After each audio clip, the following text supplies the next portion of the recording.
खबर मध्य प्रदेश के बैतूल जिले से है, जहां जिला चिकित्सालय बैतूल में लगातार बढ़ रहे मरीजों की संख्या ने चिकित्सकों की चिंता बढ़ा दी है। मेडिकल स्पेशलिस्ट एवं आरएमओ डॉक्टर रानू वर्मा ने जानकारी देते हुए बताया है कि पिछले कुछ दिनों से मौसम में लगातार उतार चढ़ाव देखा जा रहा है। अचानक बारिश का होना, फिर कुछ ही देर में तीखी धूप निकल आना, इस प्रकार का मौसम बच्चों, बुजुर्गों और बीमार व्यक्तियों के लिए नुकसानदायक साबित हो रहा है। उन्होंने बताया है कि इस मौसम में सावधानी बरतना बेहद ज़रूरी है। साफ़ सफाई पर विशेष ध्यान दें। बाहर का बासी व खुले में रखा खाना ना खाएं। पानी उबाल कर पिएं और बारिश में भीगने से बचें।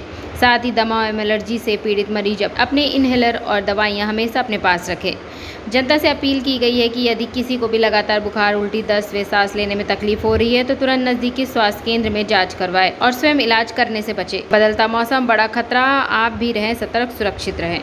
सर, आप हॉस्पिटल में क्या हैं और आपका नाम क्या है? मेरा नाम डॉक्टर रानू वर्मा है। मैं मेडिकल स्पेशलिस्ट हूं और वर्तमान में आरएमओ का कार्य भी संभाल रहा हूं और एनेस्थीसिया भी देखता हूं। अभी हॉस्पिटल में भीड़ भाड़ दिख रही है, क्या बीमारी है? ध्यान ले और बीमारी है। अभी एक तो मौसम में थोड़ा परिवर्तन हो रहा है। अचानक बारिश होते होते कभी बीच में खुल जाती है और धूप निकलने लगती है। इस कारण टेम्परेचर चेंज बहुत ज़्यादा होता है, जिसके कारण जो वायरल फीवर है और उल्टी दस्त है, इसमें इसकी संख्या बहुत मात्रा में आ रही है। जैसे वायरल फीवर तो यह है सर्दी, खांसी, बुखार और निमोनिया जैसी चीज़ें जो लक्षण रहते हैं, है ना, या जिनको पहले से दम सांस की शिकायत है, वो केस भारी मात्रा में हमारे पास आ रहे हैं। और दूसरा, वर्षा ऋतु होने के कारण और लोग कई बार जो है बाहर बाजार में जो खुले में सामान खाने का बिकता है, उसमें काफ़ी गंदगियाँ, मक्खियाँ वगैरह हो जाती हैं, तो उसके कारण गैस्ट्रोएंटेराइटिस, जिसको अपन उल्टी दस्त बोलते हैं, उसके केस हमारे पास भी काफ़ी मात्रा में है। और तीसरी एक जो चीज़ है, जो बड़ी चीज़ होती है, वो है बरसात के दिनों के बाद जब धूप निकलती है तो जो सांप रहते हैं वो गड्ढों से, बिलों से बाहर निकल के आते हैं धूप में, ठीक है, सूखने के लिए। तो स्नेक बाइट के भी बहुत सारे केसेस जो हैं इस मौसम में सामने आते हैं। कितने केस आ चुके हैं? लगभग हमारे पास प्रतिदिन 4 से 6 केस एवरेज में बोल सकता हूँ कि हमारे पास आते हैं स्नेक बाइट के। और ये मलेरिया भी असर चल रहा है? अभी तो मलेरिया जैसे लक्षण वाले पेशेंट जो बुखार वाले हैं वो आ रहे हैं, पर आधिकारिक तौर पे अभी हमारे पास मलेरिया की पुष्टि वाले पेशेंट फिलहाल में नहीं आए हैं।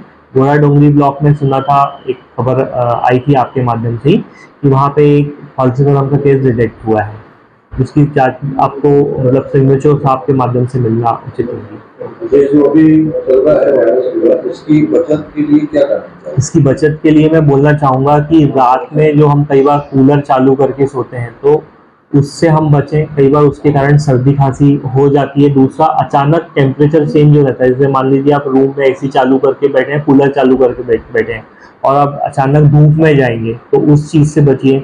अगर आप कहीं बाहर जा रहे हैं, जैसे बहुत भीड़ भाड़ वाली जगह है, जैसे हॉस्पिटल खुद एक ऐसी जगह है जहाँ पे संक्रमण का बहुत खतरा होता है, तो मैं जो मरीजों के साथ जो परिजन है उनसे निवेदन करूंगा कि वो बार बार अपना हाथ धोएं और दूसरा मास्क लगा के रहें और कम से कम वार्डों में जाने की कोशिश। मध्य प्रदेश की जिला बैतूल से नईम मामू की रिपोर्ट।